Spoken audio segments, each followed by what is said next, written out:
تازہ ترین ویڈیوز کے لیے چینل کو سبسکرائب کر کے بیل آئیکن اور آل نوٹیفیکیشن پر کلک کریں تاکہ آپ کو ملے ہر خبر سب سے پہلے۔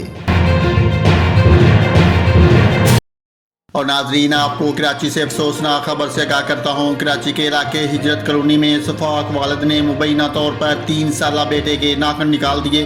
پولیس نے بچے کے والد کو حراست میں لے کر تھانے منتقل کر دیا۔ پولیس کے مطابق یہ واقعہ ہجرت کالونی گلی نمبر 24 میں پیش آیا۔ پولیس نے کارروائی کے بعد فیصل نامی ملزم کو گرفتار کر لیا۔ علاقہ مکینوں نے 15 پر کال کی، جس کے بعد پولیس نے کارروائی کی۔ ملزم فیصل پر الزام ہے کہ اس نے اپنے 3 سالہ بیٹے ارحم کو کہنا نہ ماننے پر مبینہ طور پر پلاس کی مدد سے اس کے ناخن کھینچے اور تشدد کا نشانہ بنایا۔ پولیس نے بچے کے والد فیصل کو حراست میں لے کر تھانہ سول لائن منتقل کر دیا، تاہم بچے کی والدہ کی جانب سے قانونی کارروائی کے لیے منع کر دیا گیا، جس کے بعد پولیس نے اپنے طور پر واقعے کی تحقیقات کا آغاز کر دیا ہے۔